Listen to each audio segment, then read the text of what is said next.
Hallelujah. सभी को जय मसीह की। मैं अमरीक जॉय आज एक बार फिर प्रभु पिता का धन्यवाद करता हूं और धन्यवाद करता हूं प्रभु पिता का कि एक बार फिर प्रभु पिता ने समय दिया कि परमेश्वर के वचन को लेकर आप लोगों के साथ बांट सकूं। अगर आप मेरे चैनल पर नए हो और अभी तक आप लोगों ने चैनल को सब्सक्राइब नहीं किया तो आप मेरे चैनल को सब्सक्राइब करें और जो बेल आइकॉन है इसको टच करें ताकि जब भी कोई नया वीडियो अपलोड करूं उसकी नोटिफिकेशन, उसकी जानकारी आपको तुरंत मिलने पाए। और आप इस वीडियो को अंत तक देखना क्योंकि आज परमेश्वर एक बार फिर आपसे, मुझसे, हम सभी से वो बातचीत करना चाहते हैं। सो धन्यवाद करता हूं प्रभु का कि प्रभु ने आज एक बार फिर अपने एक वचन से वो हमें कुछ सिखाना चाहते हैं।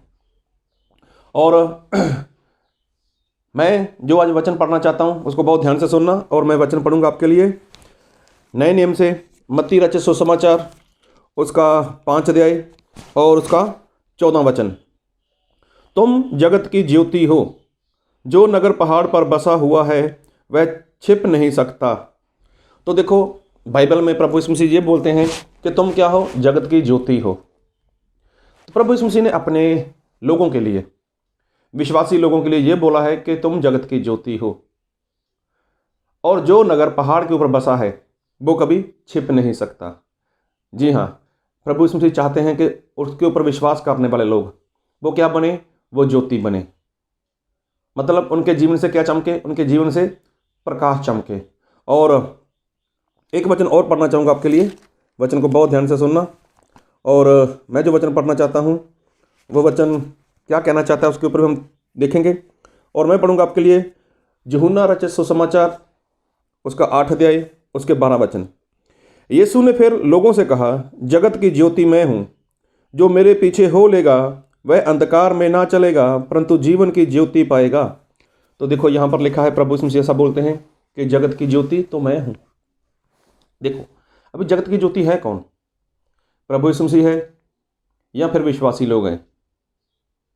जगत की ज्योति, सही में देखा जाए जगत की ज्योति तो प्रभु यीशु मसीह ही है। जगत की ज्योति प्रभु यीशु मसीह है। लेकिन प्रभु यीशु मसीह ऐसा बोलते हैं कि तुम जगत की ज्योति हो। मतलब प्रभु यीशु मसीह चाहते हैं कि उसके ऊपर विश्वास करने वाले लोग वो भी क्या बने, वो भी ज्योति के समान बने। अभी किस तरह से ज्योति बन सकते हैं, किस तरह से हमारे जीवन से प्रकाश निकल सकता है, तो उस बात को भी बहुत ध्यान से सुनना। और हम देखेंगे भी, सीखेंगे भी कि हम क्या कर सकते हैं, किस तरह से कर सकते हैं। और एक वचन पढ़ूंगा आपके लिए, और मैं पढ़ूंगा यूहन्ना की पहली पत्री और उसका पढ़ूंगा 1 अध्याय उसके 7 वचन से। पर यदि जैसा वह ज्योति में है वैसे ही हम भी ज्योति में चलें तो एक दूसरे से सहभागिता रखते हैं और उसके पुत्र यीशु का लहू हमें सब पापों से शुद्ध करता है, जिस तरह से वह ज्योति में है। मतलब प्रभु यीशु मसीह ज्योति में है। अगर उसी तरह से हम ज्योति में चलते हैं तो हमारी क्या है, प्रभु यीशु मसीह के साथ सहभागिता है। हमारा क्या है, प्रभु यीशु मसीह के साथ रिश्ता रहता है। तो इसलिए हमें क्या चलना है, ज्योति में चलना है। ज्योति मतलब परमेश्वर का वचन। मतलब परमेश्वर क्या है, प्रभु यीशु मसीह क्या है, वो खुद वचन है। और जितने लोग वचन में चलते हैं वो क्या है, वो ज्योति हैं। प्रभु यीशु मसीह भी जब संसार में आए तो प्रभु यीशु मसीह ने भी वचन में चल के लोगों को दिखाया, क्योंकि खुद ही प्रभु यीशु मसीह वचन है। और वचन में प्रभु यीशु मसीह रहे, वचन की आज्ञाकारी भी प्रभु यीशु मसीह ने की। अभी जो मैं बात करना चाहता हूँ, प्रभु यीशु मसीह ने बोला कि जगत की ज्योति मैं हूँ। और प्रभु यीशु मसीह ऐसा बोलते हैं कि जगत की ज्योति तुम हो। तो ज्योति, क्या दो ज्योति हैं? क्या दो ज्योतियों का प्रभु यीशु मसीह बात कर रहे हैं? जी नहीं। बात को ध्यान से सुनना। आप लोगों ने देखा होगा कि जो घर में शीशा रहता है, आईना बोलते हैं जिसको, शीशा बोल देते हैं, आईना ही बोल देते हैं, तो उसके अंदर कभी भी लाइट नहीं रहती, उसके अंदर कभी प्रकाश नहीं रहता। तो वो अपना प्रकाश कहाँ से लेता है? उसको जो प्रकाश मिलता है, उसको जो रोशनी मिलती है, वो मिलती है उसको सूरज से। आप अपने घर में देखना, वीडियो देखने के बाद ये ट्राई करना, आप उस आईने को धूप में लेकर खड़े हो जाओ और उसको सूरज की तरफ ऐसे कर देना, और जो सूरज आईने में से या फिर जो शीशे में से प्रकाश निकलेगा उसको देखना वो कैसा प्रकाश रहता है। अभी आपको याद आ गया होगा कैसा होता है। चलो खैर, ये भी बात एक साइड पर रखते हैं। एक बात और, कई बार ऐसा होता है कि हमारे घर के आगे या हम कहीं पर बैठे होते हैं तो कोई वहाँ पर इंसान आता है, वो अपनी बाइक या 4 व्हीलर या अपनी मोटरसाइकिल जो भी, अगर वो ऐसे खड़ी कर देता है कहीं पर, तो उसका जो साइड ग्लास रहता है, कई बार उसके ऊपर भी जो सूरज है उसका प्रकाश गिरता है। तो कई बार उसकी जो चमक रहती है वो वहाँ से निकल कर किसी इंसान के चेहरे के ऊपर आती है या फिर वो किसी के घर में जाती है, तो वो प्रकाश निकलता है वहाँ से। तो इसका मतलब जो आईना है, जो सूरज है, आईना है, जो शीशा है, वो अपना प्रकाश कहाँ से लेता है? वो प्रकाश लेता है सूरज से। चंद्रमा, उसमें अपना प्रकाश नहीं है।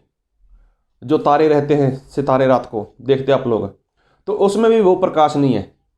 तो उनको जो प्रकाश मिलता है, चंद्रमा को जो प्रकाश मिलता है, जो तारों को प्रकाश मिलता है, मतलब सितारों को प्रकाश मिलता है, वो प्रकाश कहाँ से मिलता है?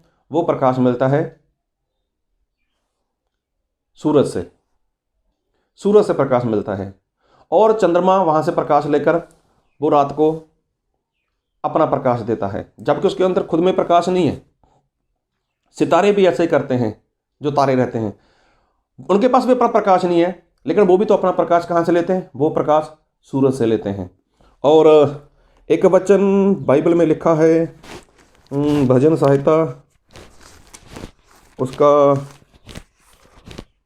84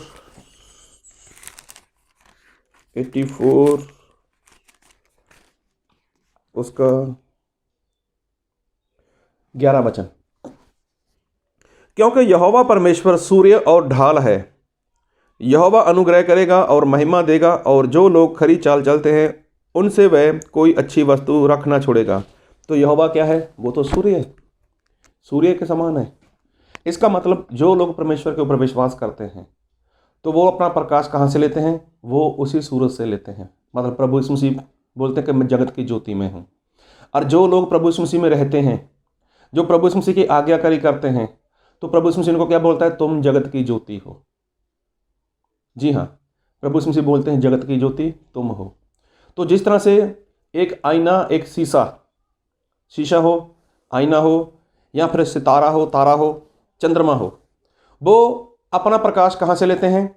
वो अपना प्रकाश लेते हैं सूरज से। आईना, शीशा, उसके अंदर खुद का प्रकाश तो नहीं है, लेकिन वो भी प्रकाश लेता है। कहाँ से लेता है? वो भी सूरज से प्रकाश लेता है। इसी तरह से जो मसीह के लोग हैं, जो मसीह के ऊपर विश्वास करते हैं, तो उनको प्रकाश जो मिलता है वो कहाँ से मिलता है? वो तो प्रभु यीशु मसीह से मिलता है। और प्रभु यीशु मसीह के बारे में क्या लिखा है? एक बार फिर पढ़ेंगे, भजन संहिता 84 उसका 11 वचन, क्योंकि यहोवा परमेश्वर सूर्य और ढाल है। देखो, यहोवा परमेश्वर सूर्य है, तो इसका मतलब जितने लोग यीशु मसीह के ऊपर विश्वास करते हैं तो उनके अंदर किसका प्रकाश आता है? उनके अंदर प्रभु यीशु मसीह का प्रकाश आता है। और जब वो प्रकाश, मतलब प्रभु यीशु मसीह से प्रकाश लिया और उधर से प्रकाश ऐसे बाहर निकलता है, ये ऐसे प्रकाश लिया और यहाँ पर प्रकाश आया और ऐसे प्रकाश वो बाहर निकलता है। तो प्रभु यीशु मसीह बोलते हैं कि तुम जगत की ज्योति हो। तुम क्या हो? जगत की ज्योति हो। लेकिन जगत की ज्योति इंसान बनेगा कब? कि जब उसका कनेक्शन प्रभु यीशु मसीह के साथ रहेगा। जैसे पढ़ा हम लोगों ने यूहन्ना की पहली पत्री उसका 1 अध्याय 7 वचन, पर यदि जैसा वह ज्योति में है, मतलब प्रभु यीशु मसीह खुद ज्योति में है, खुद वचन में है, खुद प्रकाश में है, वैसे ही हम भी ज्योति में चलें तो एक दूसरे से सहभागिता रखते हैं। अगर हम वचन में रहेंगे, वचन की आज्ञाकारी में रहेंगे, तो हमारा कनेक्शन प्रभु यीशु मसीह के साथ, उस परमेश्वर के साथ बना रहेगा।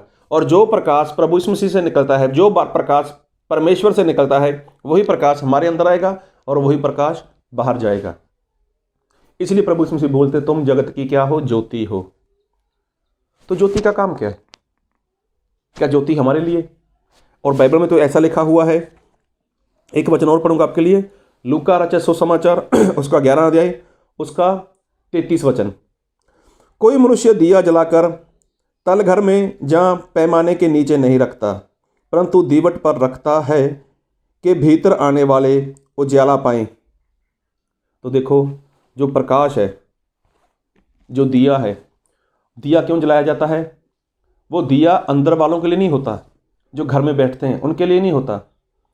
वो तो जहाँ पर सेट होकर बैठे हैं वहीं पर बैठे हैं। कई बार होता है ऐसा, घरों में इंसान सभी जगह अपने घर पे बैठे होते हैं, अचानक से लाइट चली जाती है।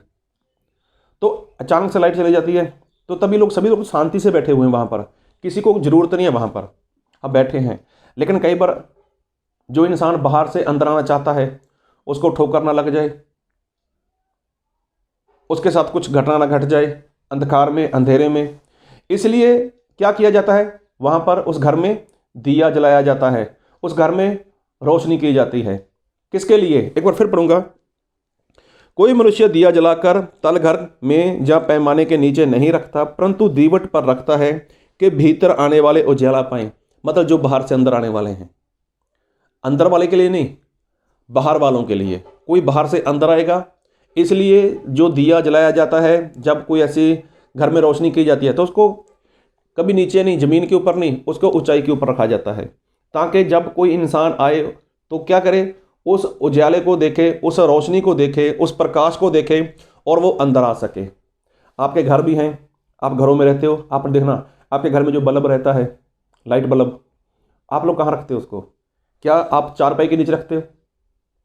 क्या आप किसी चेयर के नीचे रखते हो? नहीं, उसकी जो जगह रहती है सबसे ऊंचाई पर रहती है। कारण क्या? कारण यही कि उसका उजाला, उसका प्रकाश सभी जगह फैले। तो इसलिए प्रभु यीशु मसीह ऐसा बोलते हैं कि तुम जगत की ज्योति हो। मतलब मैं तुम्हें ऊंचा उठाना चाहता हूं, ताकि तुम्हारा प्रकाश, तुम्हारी रोशनी कहां पर दिखाई दे? लोगों में दिखाई दे, और लोग मेरे पास आ सकें, वो परमेश्वर के पास आ सकें, परमेश्वर के राज में आ सकें, परमेश्वर के स्वर्ग में आ सकें। तो ऐसा परमेश्वर चाहते हैं। बात को बहुत ध्यान से सुनना। मैं बात करना चाहता हूं इजराइल प्रजा में, जब परमेश्वर ने शाऊल को राजा बनाया था। चलो बात बहुत बड़ी चली जाएगी, लेकिन शाऊल था जो राजा बन गया था, उसने परमेश्वर के अनुसार नहीं किया, तो परमेश्वर ने उसको वहाँ से निकाल दिया। और परमेश्वर ने बोल दिया शमूएल को कि शमूएल, अब शाऊल राजा नहीं है, लेकिन जो राज है वो मैं इसके पड़ोसी को दे रहा हूँ। मतलब दाऊद के बारे में बात की प्रभु यीशु मसीह ने। अभी प्रभु यीशु मसीह ने, देखो, परमेश्वर ने शमूएल को बोल दिया कि जाकर दाऊद का अभिषेक कर दो। अभी देखो, जो दाऊद है उसका अभिषेक हो गया। बात को बहुत ध्यान से सुनना, उसका अभिषेक भी हो गया। अभिषेक होने के बाद जब दाऊद एक बार अपने भाई लोगों के पास गया मिलने के लिए, वो शाऊल राजा की सेना में मतलब नौकरी किया करते थे, उनको मिलने के लिए गया। तो वहाँ पर क्या हुआ? एक बड़ा सारा योद्धा था, सूरमा था, सभी लोग जानते हैं, गोलियत। अभी गोलियत तो ऐसा था कि वो परमेश्वर का नाम लेकर लोगों को गाली दे रहा था, उनको, परमेश्वर को बुरा बोल रहा था। तो दाऊद से ये बात सुनी नहीं गई, तो उसने बोला कि मैं इसको मार डालूंगा, मैं इसको ख़त्म कर डालूंगा। बात को बहुत ध्यान से सुनना। लेकिन जब ये बात राजा को पता चली, शाऊल को, तो वो खुश हो गया, भी कोई बात नहीं, लाओ कौन है जिसको मारना चाहेगा। तो देखा दाऊद तो बहुत छोटा सा है, 5, 6, 7, 8 साल का नहीं, वैसे माना जाए तो वो 16, 17, 18 साल का हो सकता है। तो अभी मतलब वो ज़्यादा जवान भी नहीं है या ज़्यादा छोटा भी नहीं है, लेकिन उसके अंदर एक जलन थी अपने परमेश्वर को लेकर। तो राजा ने पूछा, अरे तू कैसे मार सकता है उसको? वो तो बहुत बड़ा योद्धा है, बचपन से उसने ऐसा ऐसा किया है। उसने बोला, मैं कुछ नहीं जानता, लेकिन मैं मेरे परमेश्वर को जानता हूँ, वो सब कुछ कर सकता है। बात को बहुत ध्यान से सुनना। दाऊद ने बताया कि मैंने एक सिंह को मारा है,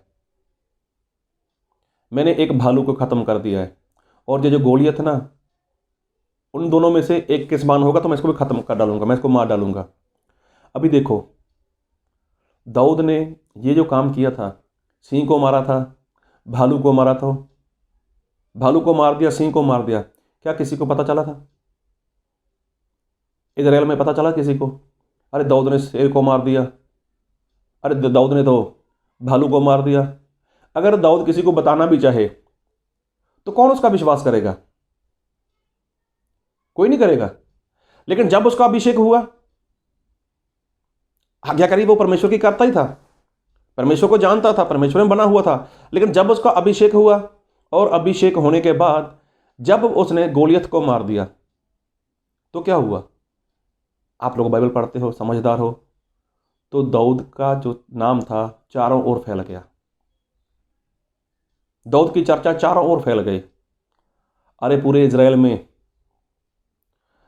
अरे फिलिस्ती लोग थे, जो पैलेस्टाइन के लोग, फिलिस्ती लोग भी, उनमें भी उनका नाम फैल गया। एक छोटे से लड़के ने, जो अभी अभी जवान हो रहा है, अरे जब अभी अभी उसके मूछ के बाल आ रहे हैं, उसने इतने बड़े योद्धा को मार दिया। तो देखो, अभी उसका कनेक्शन किसके साथ था? उसका कनेक्शन सीधा परमेश्वर के साथ था। और जो परमेश्वर की बातें दाऊद में थीं, अब वही बातें उसने परमेश्वर से ली और उसकी बातें बाहर निकलनी शुरू हो गई। उसने क्या कर दिया? गोलियत को मार दिया।